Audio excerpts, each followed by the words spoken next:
The last of us के पिछले episode में हमने देखा था कि कॉर्डाइसेप्स फंगस के कारण दुनिया की आधी से ज्यादा आबादी ज़ॉम्बीज में बदल चुकी है और बाकी बची हुई आबादी फेडरा नाम की मिलिट्री शासन की गुलाम बन चुकी है।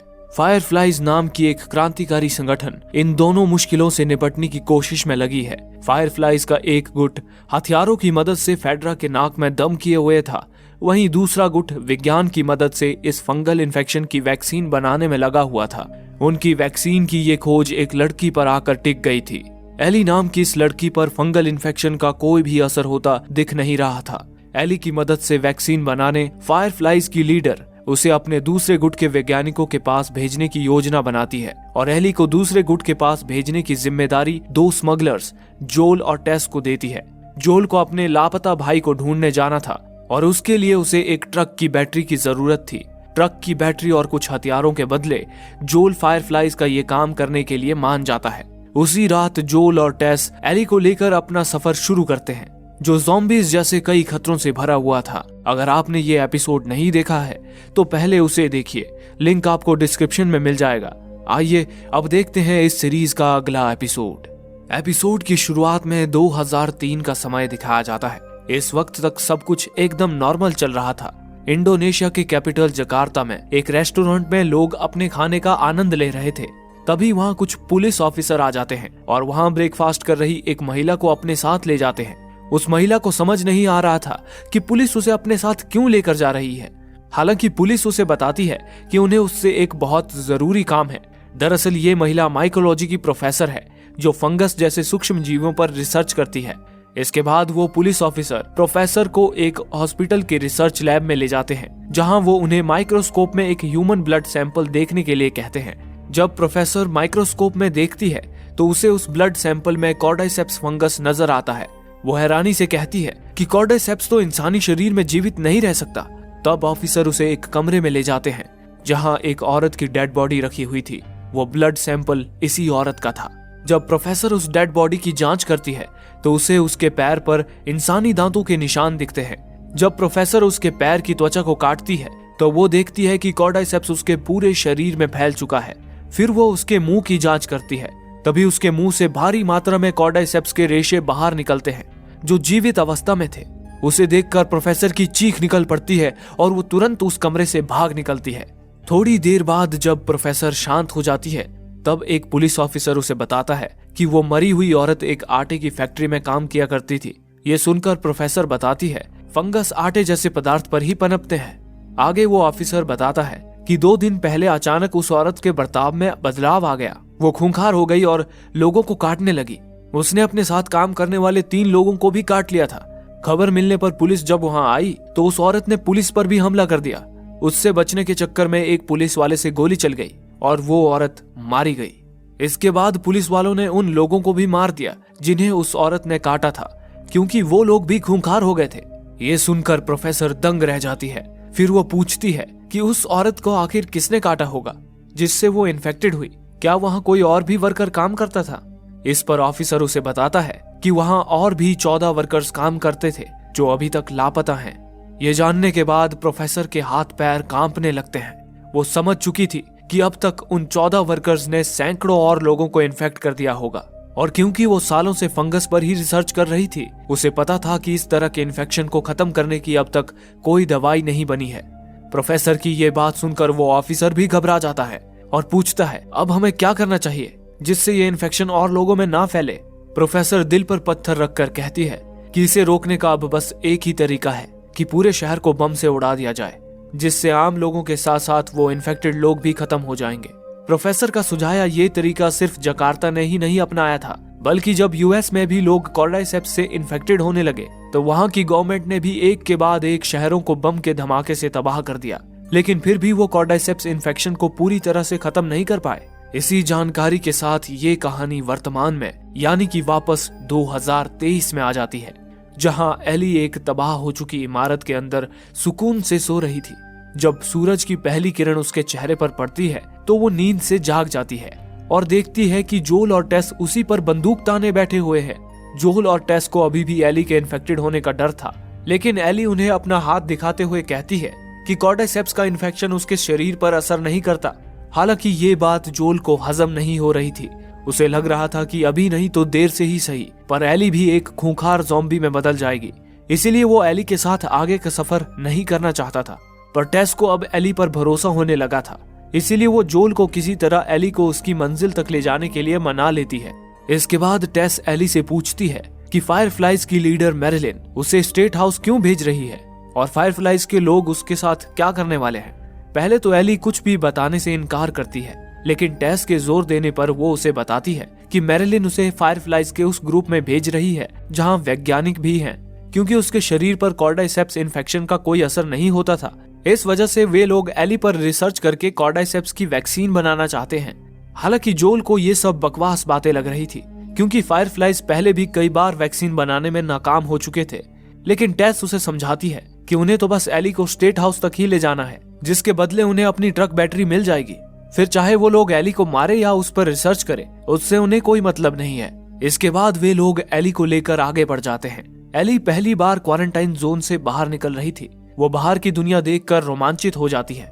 आगे वे लोग एक तबाह हुई बिल्डिंग के सामने आकर रुक जाते हैं। यहाँ से एक शॉर्टकट रास्ता 10 मिनट में स्टेट हाउस की बिल्डिंग तक पहुंचा देता था, लेकिन बस एक छोटी सी दिक्कत थी।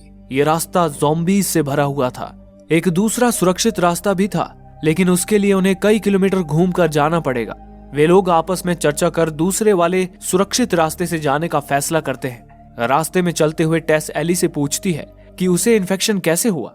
एली उन्हें बताती है कि क्वारंटाइन जोन में एक पुराना मॉल है जिसे इन्फेक्शन के खतरे की वजह से बंद कर दिया था। फेडरल स्कूल से भागने के बाद एली उस मॉल को एक्सप्लोर करने अकेली ही चली गई थी। वहाँ अचानक एक ज़ॉम्बी आ गया था। एली ने खुद को तो उससे बचा लिया, लेकिन इस बीच ज़ॉम्बी ने उसे भी घायल कर दिया था। एली सिर्फ 14 साल की थी, पर इसके बावजूद भी वो काफी निडर और बहादुर थी। उसकी बहादुरी से टेस काफी प्रभावित हो जाती है। एली को लगता था कि क्वारंटाइन जोन के बाहर की जगह ज़ॉम्बीज से भरी रहती होगी, पर यहाँ तो हर तरफ सन्नाटा छाया हुआ था। ये देखकर एली को आश्चर्य होता है।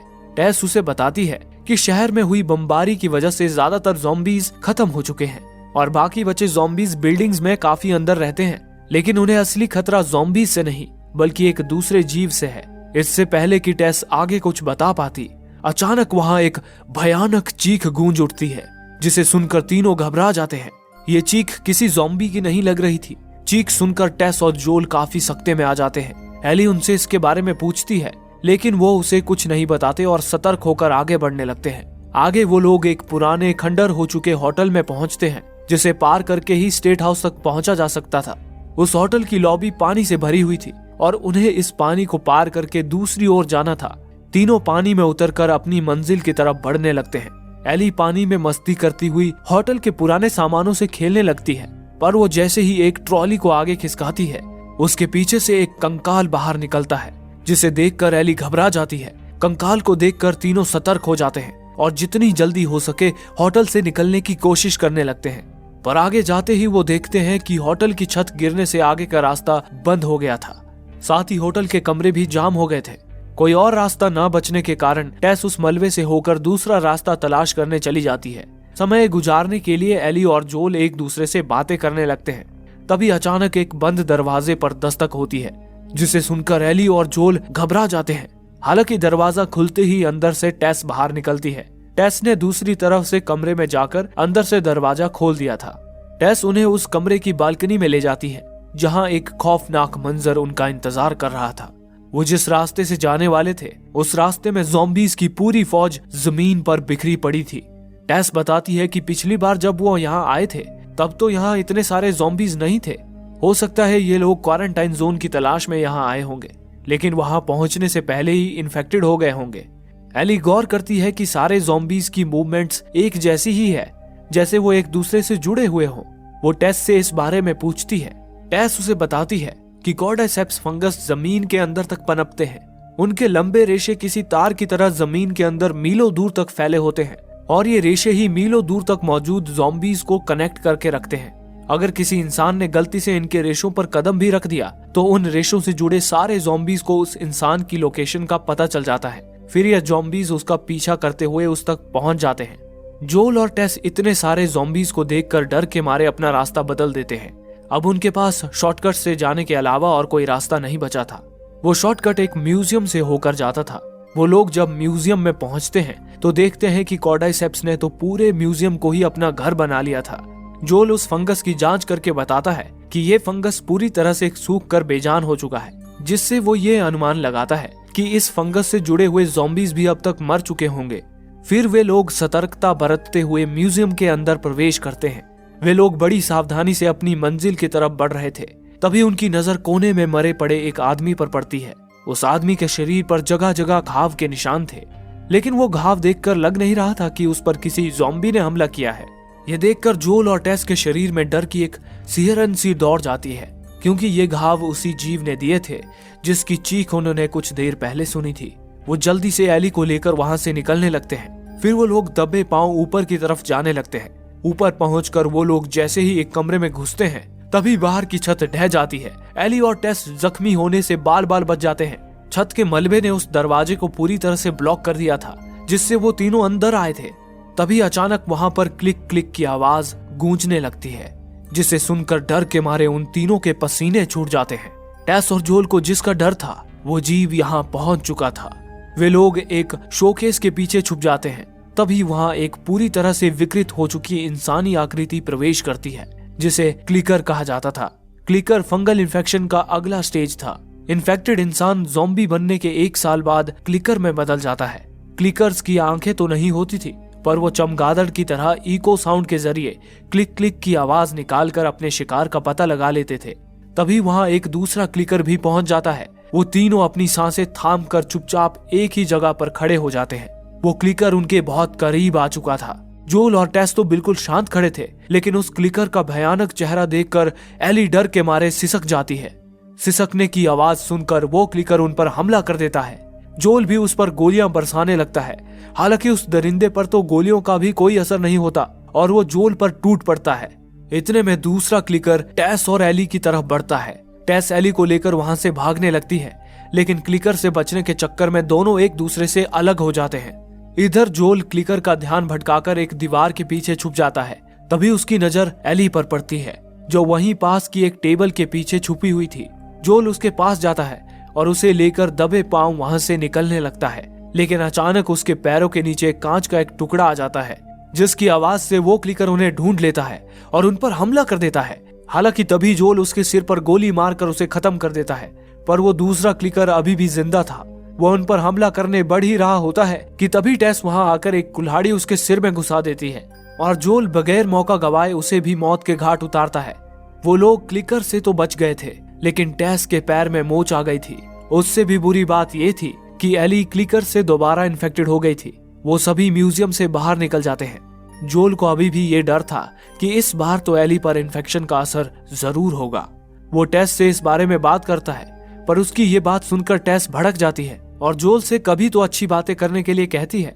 थोड़ी दूर चलने के बाद आखिरकार वो लोग अपनी मंजिल पर पहुंच ही जाते हैं, लेकिन जब वो स्टेट हाउस पहुंचते हैं तो देखते हैं कि वहां पर तो किसी जिंदा इंसान का नामो निशान तक नहीं था। जोल क्या करना है ये सोच ही रहा होता है कि तभी टेस बेसब्र होकर एली को लेकर उस स्टेट हाउस के अंदर चली जाती है। अंदर जाते ही उन्हें लाशों के ढेर दिखाई देते हैं। वो सारे मरे हुए लोग फायरफ्लाइज के मेंबर्स थे, जो एली को अपने साथ फायरफ्लाइज के कैंप में ले जाने आए थे।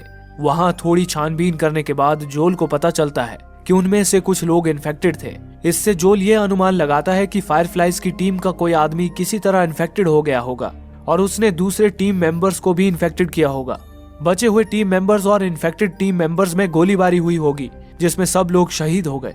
लेकिन अब उनका मिशन फेल हो चुका था, इसीलिए जोल उन्हें वापस क्वारंटाइन जोन में चलने के लिए कहता है। पर टेस इस बात से बहुत गुस्से में आ जाती है और वापस न जाने का ठान लेती है।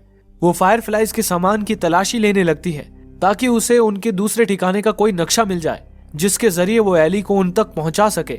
टेस के इस गुस्से भरे रवैये को देखकर जोल और एली हैरान रह जाते हैं। तभी एली समझ जाती है कि दरअसल माजरा क्या है। दरअसल टेस क्लिकर्स के हमले में इन्फेक्टेड हो चुकी थी। टेस उन्हें अपना इन्फेक्शन दिखाकर बताती है कि उसके पास ज्यादा समय नहीं बचा है। वो जोल को अपना जख्म दिखाती है, जिस पर कॉर्डाइसेप्स इन्फेक्शन तेजी से फैल रहा था। इसके बाद वो उसे एली का जख्म दिखाती है। एली का जख्म सिर्फ एक चोट की तरह दिखाई दे रहा था। वो जोल को बताती है कि एली का शरीर सच में कॉर्डाइसेप्स फंगस के इन्फेक्शन से लड़ने के काबिल है और शायद उसके जरिए वैक्सीन बनाई जा सकती है। टेस जोल से कहती है कि वो एली को लेकर बिल और फ्रैंक के पास जाए और उनके साथ मिलकर फायरफ्लाइज के ठिकाने को ढूंढे। बिल और फ्रैंक टेस और जोल के दोस्त थे, जिनके बारे में एली को पहले एपिसोड में उस गाने की किताब से पता चला था, और पहले एपिसोड के अंत में बिल और फ्रैंक ने उन्हें रेडियो पर खतरे का सिग्नल भी भेजा था, जिसे टेस और जोल ने मिस कर दिया था। टेस जोल को एली को ले जाने के लिए समझा रही थी कि तभी एक ज़ॉम्बी उठकर उनकी तरफ बढ़ने लगता है। जोल उसे गोली मारकर खत्म कर देता है, लेकिन उस ज़ॉम्बी से जुड़े हुए बाकी ज़ॉम्बीज को इन तीनों की लोकेशन का पता चल जाता है और वो सैकड़ों की तादाद में उनकी ही तरफ आने लगते हैं। उनको अपनी तरफ आता देख टेस फ्यूल के टैंक्स और बॉम्ब्स को जमीन पर बिखेर देती है। फिर वो खुद की कुर्बानी देते हुए जोल से एली को सुरक्षित जगह पर ले जाने का वचन लेती है। एली टेस को मरने के लिए छोड़कर जाना नहीं चाहती थी, लेकिन इससे पहले कि ज़ॉम्बीज वहां पहुंचे, जोल एली को खींचता हुआ बिल्डिंग से बाहर ले जाता है। फिर टेस अपनी जेब से एक लाइटर निकालती है और उसे जलाने की कोशिश करने लगती है। बदकिस्मती से उसकी लाइटर जल ही नहीं रही थी। इतने में सैकड़ों ज़ॉम्बीज वहां पहुंच जाते हैं। उनमें से एक ज़ॉम्बी टेस के अंदर कॉर्डाइसेप्स डालने लगता है, लेकिन अगले ही पल लाइटर जल पड़ती है और टेस लाइटर को फ्यूल पर फेंक कर उस बिल्डिंग को ही उड़ा देती है, जिससे टेस के साथ साथ सारे ज़ॉम्बीज भी मारे जाते हैं। टेस की मौत से एली बहुत दुखी थी। जोल भी काफी दुखी था, पर वो अपना दुख जाहिर नहीं करता और चुपचाप वहां से चला जाता है। एली को उस वक्त समझ नहीं आ रहा था कि वहां रुककर टेस की मौत का शोक मनाए या जोल के पीछे जाए, और एली के मन में चल रही इस कश्मकश के साथ ये एपिसोड यहीं समाप्त होता है। मौत के इस सफर में और कितनी जानें कुर्बान होंगी, जानने के लिए देखना ना भूले इस सीरीज का अगला भाग। धन्यवाद।